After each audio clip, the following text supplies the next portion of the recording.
Hey guys, Ken Smith, KenSmithFishing.com. So this will be our sixth video number 6 in the Glen Freeman, Albert Collins structure fishing on Sam Rayburn. Obviously, since Glen's a guide on Toledo, he's talking about Toledo as well. This is a good video. One of the things that struck me, so this is I'm doing this on a Sunday, and this particular day I've got the PGA on the TV, and I'm live streaming the FLW Cup, Forcewood Cup on Lake Ouachita. So this has been a lot of fun. But Albert says something in this video that really related to something, and I think maybe Lambert said it. So as they were fishing this morning on Ouachita, one of the guys, and it might not have been Lambert, but one of them said, you know, how tough the fishing had been and what a grind it had been. And he said, I feel like I do better in those tournaments because half the field, the guys who aren't mentally tough, are done by the time practice is over. And I'll admit, at the FLW, at the Costa Championship at Kentucky Lake 2 years ago, I was kind of done after practice. I had had like 2 or 3 keeper bites in practice. I was still optimistic, but I wasn't in the game like I am when I know I'm going to catch them or I have something figured out. I was really struggling. It's interesting that he said that, because what you're going to hear Albert talk about today was he won the ABA National Championship in 2014 on Weeder Lake over in Alabama. And in that tournament, you're going to hear him say here, he had, for the first 2 days of practice, 2 bites. And he figured something out that last day because his head was still in the game. And he went on to win it and qualify for the Bassmasters Championship, Bassmaster Classic. He's done it twice. I don't know if that was his first or his second one, but he's done that twice.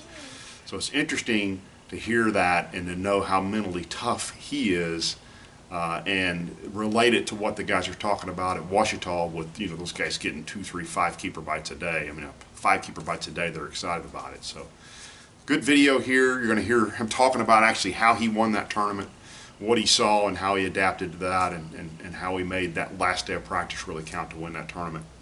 And then just other kind of good stuff like we've heard all the way through. So thanks again for subscribing, for sharing. Let's jump to the video, and hope you guys enjoy this. Thanks for tuning in. The instant I turn the camera off. Oh. So Glenn, when we first started fishing, you asked Albert for a worm. What were you asking for? I was trying to find out what his best worm was over here. That is absolutely not the truth, because I saw you ask him again if he had one. Well, of course, Mr. Twister is one of my go-to baits, and then Double Z lures. They have a line of plastics, and the basic difference is Double Z, their worms float. And it depends on the day. It depends on the mood of the fish. They may want that one better than the other one. So those two manufacturers there, I mean, just can't hard to beat. Double Z lures and Mr. Twister, that's the way to go. All right, so Double Z, I don't know them. What worm do you throw up there? Is there a worm you really like? They have one that's it's a mag, like a mag trick worm, and then they have the regular size trick worm also. It's called a T worm and a mag T worm, and those two worms there are pretty incredible. A lot of tournaments, our big fish has come on that mag T worm. And like I say, the whole principle behind it is it floats. So on a stand-up jig head, any kind of jig head like that, it's just a different presentation, and that could be what triggers that one fish out there that you're looking for, your kicker fish. So big deal. So you basically fish it like a big shaky head? Yes. Okay. Absolutely. And of course you can fish a Texas rig or anything. Yeah. But floating on it is a key. Now, Albert, you pretty much are a Texas rig fisherman. Pretty much. Why versus a Carolina rig? That's just my confidence. I'm comfortable with it. I like it. It's just I got all the confidence in the world, and not only that, I hang a Carolina rig up and break it off way too often. I mean, I can drag a Texas rig through stuff, and I know you and Dickie fish Carolina rig all the time. Dickie says, man, you just work it through that stuff. I can't work it. It just hangs up and I break it off. I hate to re-rig it. Three knots every time. Texas rig, you got 1 knot. I got all the confidence in the world. I can catch them on it. I do throw a Carolina rig a little bit. Not that often. You? I never throw a Carolina rig. I used to, but main thing about Carolina rig that I didn't like, sometimes you just can't tell how deep that fish has that bait in his mouth. A lot of times those fish swallow. Yeah, they'll swallow that bait, and then there you are in a tournament, and you got dead fish. So Texas rig, you got that little window there to set the hook and everything, and most of the time you won't hurt that fish at all. So I just prefer Texas rig. I'm still boggled that neither one of y'all peg your worms, peg your sinkers. Well, now I will if I'm in some heavy grass or bush fishing. I will do it then, but structure fishing, never. Oh, I will at times if I'm fishing a brush pile. Yeah. Because I want that weight to pull that worm down in that brush pile. But other than that, I mean, it's pretty much, I don't mind, once I hop this worm, I don't mind my weight sliding down that line just a little bit and let the worm kind of flutter out on its own. And if it's pegged, it won't do that. I wonder sometimes if to a fish that looks like something chasing something. Sometimes it might do it. That worm looks like he's chasing something smaller. I noticed that years ago and everything. Like that weight falls and that worm takes in right after it. Yeah. That to me makes a big difference. And they'll eat it, so why change? Right, that's a good point. It works, why change? Yeah, when you win basically 40% of every BFL tournament on Toledo Bend, you're not going to switch over to the Carolina rig. Is that what you're trying to say? Carolina rig anytime soon. You know, and that being said, there's years I've seen it. They just didn't favor a Carolina rig. Yeah. They wanted something other than a Carolina rig. Well, and I bet you if we went, now there's not a lot of boats around here, but I'll bet you if we went out there, what you think's getting thrown more, a rig or a Texas rig? Rig. Yeah. I think that's just what people, they hear it and they throw it. Again.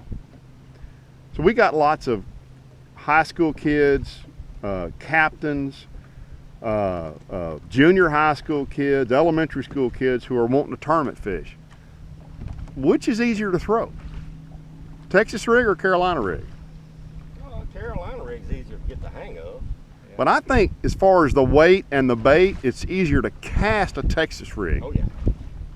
Right? Yeah, I agree with that, but it's just, there's no technique to a Carolina rig. Hey, watch it now. You're stepping on toes back here. Texas rig, it's different. I mean, it's you got to figure out what they want that day, but it's a different presentation. You know, you got to figure it out and everything. And, I don't know. I just like the Texas rig.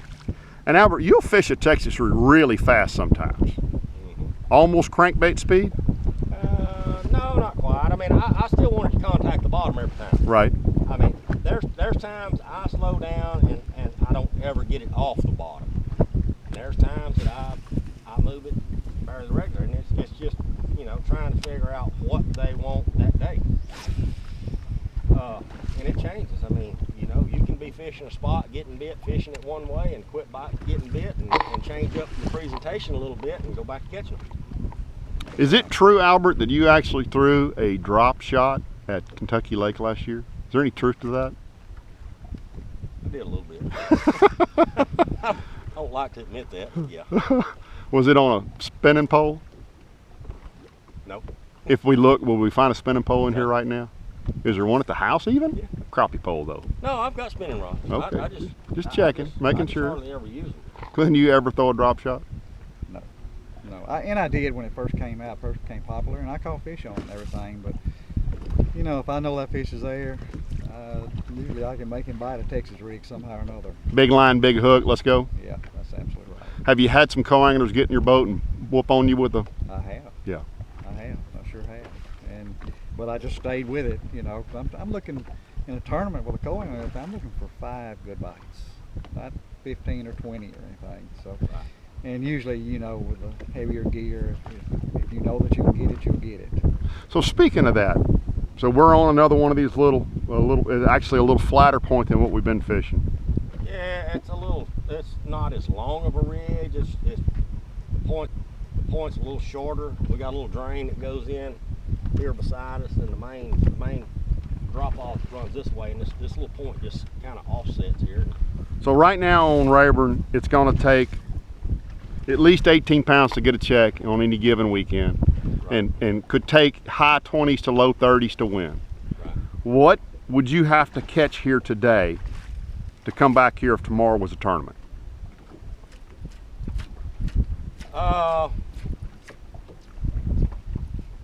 Something besides a stump. Yeah. Yeah. Oh, true. there. I would like to catch at least, you know, 3 or 4 fish, and one being, you know, 4+ pound. Okay. Just let me know that there's something a little bit or it just catch one fish and it was a good bait. Say you pulled up on this spot last Saturday and caught that, and you came back, if today was Friday, would you be throwing a hook or no hook on the day before the tournament?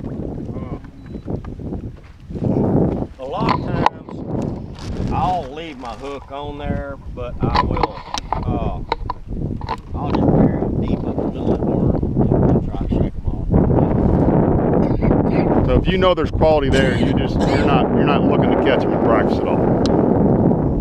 Glenn? And there's a lot of times I won't have a hook on. Yeah, we talked about Dickie. Dickie throws a screw lock all the time in practice. Actually, most of the time in practice. I never try to catch one in practice. Never. And there's some places, if I'm real confident about it, I don't even check it. Go practice. Yeah, just leave it alone. Leave it alone. You know, let the day of the tournament be the surprise. You know, if you get bit there or not. But no, I never try to stick a fish in practice. How far in advance of a tournament would you stick a fish? It depends on the actual spots. There's some spots I never, ever, anytime go in and check. I mean, it may be a month or two. You know, I still don't go in there and check it. I got that much confidence in it. Others, if it's a new spot, maybe a week to 2 weeks. If I'm checking it, you know, trying to figure out what's there, what size is there or something, you know, maybe. But I try to stay away from any tournament spot.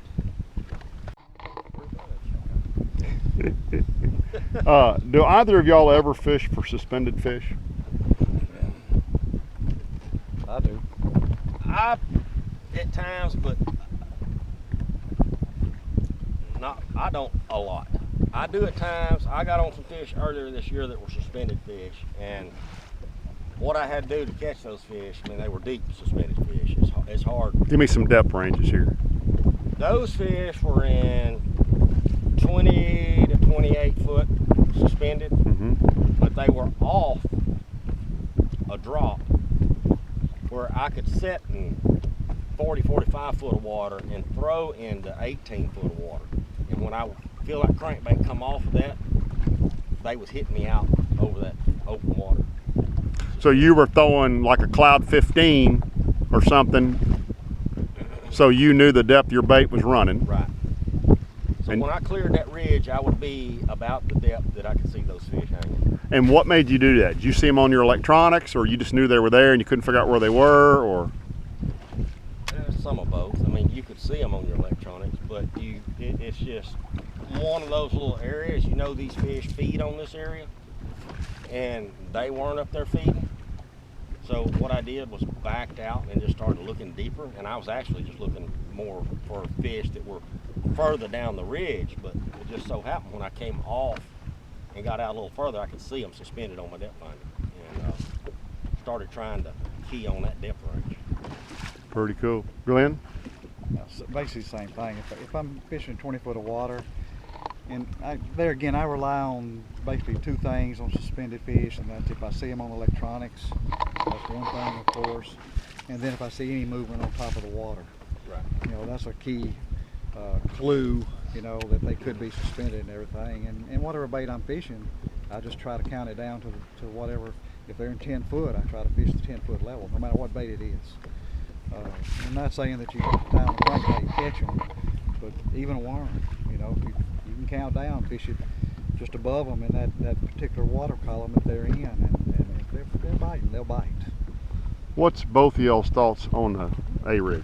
Like right there. Yeah, we just had, there he is. He's chasing right there.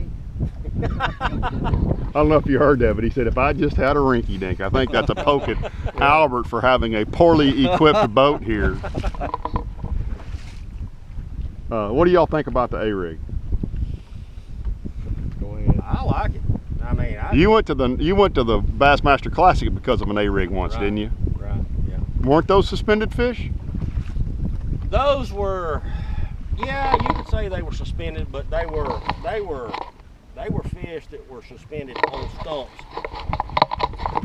as a current break. Where was this? Wheeler Lake. Okay. In Alabama. We had a kind of a unique situation there though. They draw that lake down for a winter pool. And those fish were coming out of the backwater onto that main river channel, and the first thing they had to get behind was these stumps. You know, and we had a pretty good current. We probably had, I'd say probably about a 5 mile an hour current. It was pretty tough. And Did somebody give you those waypoints? no, I actually I'm laughing behind the camera because I knew the answer to that. I actually, we had 3 practice days. The first 2 practice days, I got 1 bite in 2 days. Fun days. Yeah. And the 3rd day, when I figured this little deal out, I was going through fishing the laydowns and stuff. Water was pretty clear. And out of the corner of my eye, I seen a stump out here in this 12, 14 foot water. So I just picked the Alabama rig up, threw it down beside that stump, caught a fish. And didn't really key at that second on what I'd figured out. But so I made 2 or 3 more casts that stump, don't catch anything, and I didn't really think there was that many stumps out there. You know, I figured, well, you know, I might find another stump or 2 up through here. So I started watching for them. And next stump I come to, I threw the Alabama rig down beside it and caught a fish. So at that point, that's 2 stumps, 2 fish. I laid everything down, got in the seat, started idling. Idled up that river, and I'm watching, and every time I'd see a stump, I'd mark it. Side scan or seeing them visibly? Visibly seeing them. Okay. You know, some of them were up high enough you could see the tail race coming around them. Some Okay. of them. So there was a lot of current. Yeah, there was a lot of current. I mean, tail race would be 30, 40 foot long. Wow. Coming behind them. And so I'd mark 8 or 10 stumps. I'd throw it another stump. And I did that a couple of times. I threw it 4 stumps and caught 4 fish. So I spent the rest of the day idling and marking stumps. And just went out tournament morning, and I think first 10 stumps I came to, I caught 8 or 10 or 12 fish. How many stumps do you think you had marked? A couple of hundred. Bunch of them. There was a lot more out there than I thought. And the second place guy figured out the same thing, right? No. The second place guy was fishing some backwater. He was fishing a creek channel where you had to go across a whole lot of flat, silted in stuff. And once you got back in there 3 or 4 miles, well, then it came back into a creek, good defined. So he knew something. Yeah, he's a local guy. Yeah.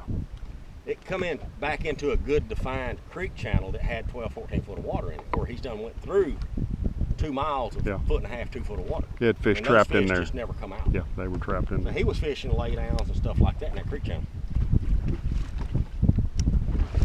Glenn, your thoughts on A-rig? There again, it's something else. You know, I tried it when it first came out, and it would catch fish, but I'm on Toledo Bend, and it's hard to fish it over there. There's so many trees. I mean, it's just, I actually stayed hung up more times than I did catch fish, so it didn't last very long with me. But it does work. You get it, Luke? No, that's right. It'll work. And right time, right situation, bait, I think, for the most part. I mean, you can throw one all the time and catch fish on here and there, but it's got its moments where if they're on it, Hard to beat it. you're not fishing it, you're going to get beat. Yeah. So I kind of talked Albert and Glenn into coming out here to do an instructional video to help us all, myself included. And I'll admit to you, if I run down the lake and I see that silver hair, Albert's finally wearing a hat because he's darn easy to see. If I see him fishing something, I'm gonna pay attention. I'm never gonna come fish that spot because you're there. But I'll think, well, shoot, he's on a point, and maybe I should fish a point, or he's on a creek swing, maybe I should fish a creek swing. That's human nature. But I'm not gonna come over there and get in your grill. right? Right. And would you both admit that if you see somebody you know to be really good on a lake, you're going to pay attention to some degree to what they're doing? Absolutely. Yeah. Yeah. Just like you said, you know, are they fishing a point? Are they fishing shallow? Are they fishing deep? Whatever. But let's say I sell metal pipe for a living, and a buddy comes over, or a guy I don't know comes over, and he wanders through my office, and he sees that there's an order laying on my desk to sell $100,000 worth of metal pipe to Halliburton, and he sees the contact name, and he picks up the phone when he gets back to the office and calls Halliburton and says, "Hey, I can sell that to you for 5 cents a ton cheaper." That would seem like to me a guy's trying to steal my business. Yeah, absolutely. Pretty much. And that's kind of the way it is with the guys that just want to ride around out here and mark you sitting on the spot. I mean, yeah, again, I'm going to say, you can fish anywhere on this lake that you want to, but it's just not right to go and take somebody's spot that they've spent, no telling, 100 hours, 200 hours, 10 years to figure that spot out. And you drive over and you mark it, you just took everything they've worked for. If you find it on your own, I'm tickled for you. Find it, fish it. But where we're having such a problem now is with the people that just want to go hunting fishermen and fish the stuff that they're on. It's just not right. You know, they're just taking from you. You know, we were talking off camera, so I am known for my videos, but down here, if somebody sees me, what do they say? Dickie's partner. Dickie's partner. And I really enjoy fishing with Dickie. He's a hoot, not just because he's a good fisherman. He's a great guy, and he's just really entertaining to fish with. But you know, and we cash a lot of checks. I way prefer cashing checks when we fish my fish than we fish his fish. It's so much more gratifying. Gives you satisfaction that you did something, you found fish that would help y'all. Absolutely. You know, and finding fish is the whole key. Is the whole key to this. You know,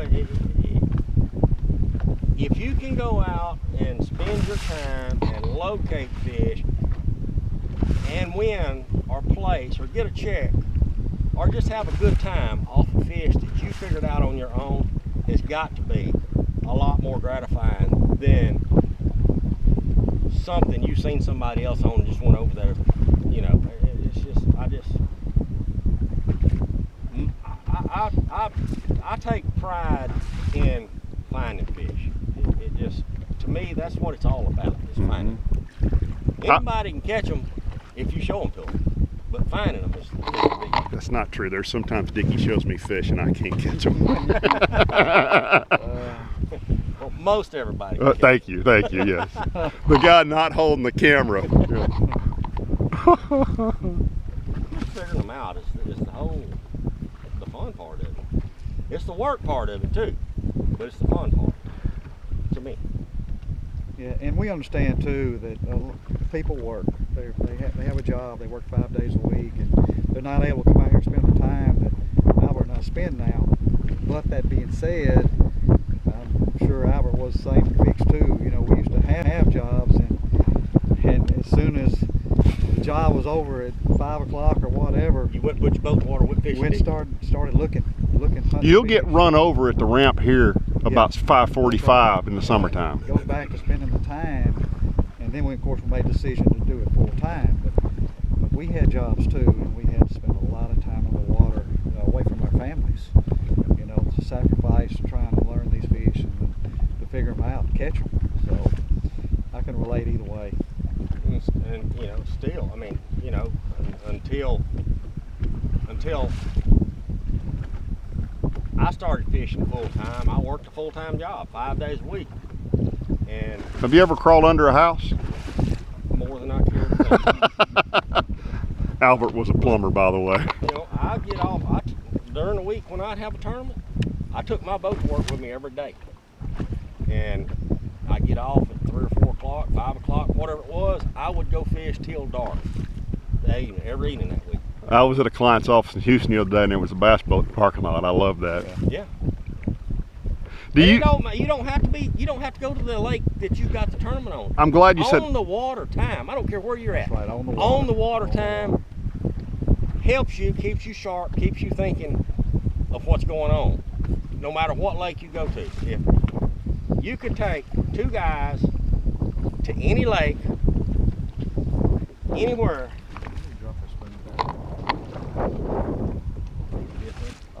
You could take 2 guys to any lake, anywhere. You take a guy that spends 2 days a month on the water. You take a guy that spends 15 days a month on the water. That guy that spends 15 days a month on the water, even though he's never been on this lake, is going to outfish that guy 90% of the time. So, you know, it's really interesting, and I'm going to talk about it. So Ray Hanselman, those of you who don't know Ray's now an elite fisherman, but 2 or 3 years ago, Ray won all 3 of our Southwestern Division Costas, and then he won the damn Costa Championship too. And something he said really struck me.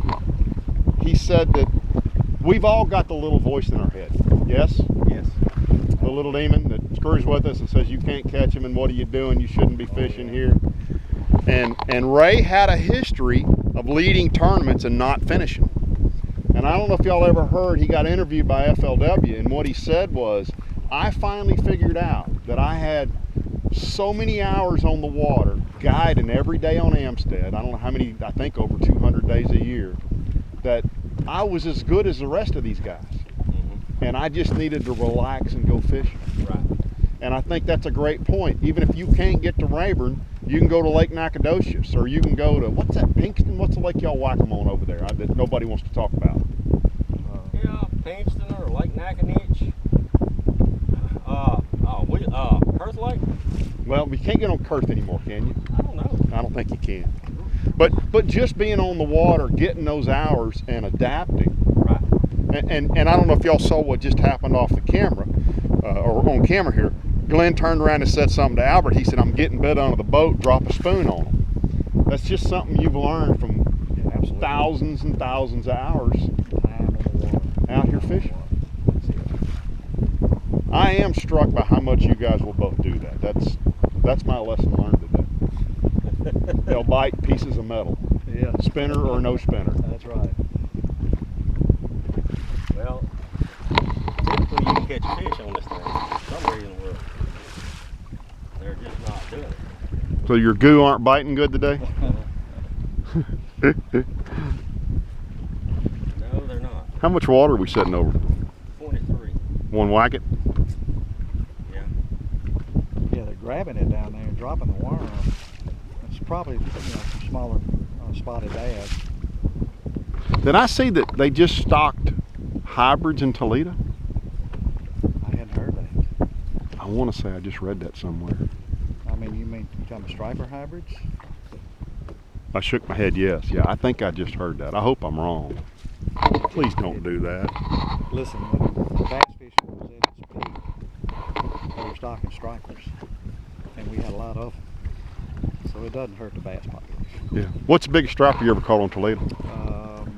I caught one on a spoon that was 23. I caught one actually below the dam that was 38. So in Toledo, 23 pounds. Wow, that's a big old striper. We used to have a lot of them, and the bass fishing was phenomenal. And they had actual striper guides on Toledo at one point, Absolutely. didn't they? That's how I started guiding. Oh, is it really? Stripers, yeah. But not anymore. Occasionally you'll catch one, but not very often. Yeah, they went over the dam in a flood, didn't they? A lot. Yeah, they had too. They stopped stocking them. Oh, and they don't spawn well in That's there. right. Yeah, yeah. So they're just. You had a generation of big stripers, basically. We did a lot of stripers. So we were having a conversation about equipment, and Glenn, you just made the comment we're overpowering the fish now. Explain what you mean. Of course, everything's getting bigger. The rods are getting bigger. They're getting longer, and I suppose that some people have a need for that in some cases and everything. But when I say overpowering, we're throwing too much at them. I mean, in other words, we're actually jerking the hook out of that fish's mouth. We're breaking something. We're tearing something up. And you got to remember that for years we had 5.5, 6 foot rods, and they still catch Fives them. and fives and a half. With mono. Yeah, and I'm fishing on some baits now when I'm up in the shallow water, I'm fishing a 5'9" rod. Really? And it'll catch a 6-pounder and get him in a boat just as well as a 7.5, 8-foot rod. So you can overpower that fish. You just don't want to tear nothing up, rip it out of his mouth, and that's the stage we're at right now. You know, just too much. So Albert, what ratio you're cranking that big crankbait on, that reel? It's a 5-3 to 1. Yeah. So it's amazing how much easier it is to crank those big crankbaits on those lower ratio reels. You make a lot more rounds in a day, but everything works so much smoother, and I can feel things better than I can with a higher speed reel. To me, with a high speed reel and a big crankbait like this, you're working yourself to death. Mm-hmm. It's hard. I can still move this thing, and it's not dragging on me so much. But a lot of guys want it on a high speed reel, and more power to them. But give me something that works easier. And this works easier. Whole rod reel setup is key on a big crankbait. From a fatigue standpoint and from a catch them, put them in the boat standpoint, both. Well, both. Yeah. But mainly for me, it's all about being able to do it for extended periods of time through the day, you know. And if you're not well set up for it, you're not gonna be able to hold out and do it unless you're 20 years old and a freaking bodybuilder or something other. Which, needless to say, looking around the boat here, none of us are. None of us quite are that. I mean, I'm gonna do a couple hundred sit-ups when we get back to the house, but Yeah. I'm gonna sit down when we get to the house. you're gonna get back on that bulldozer.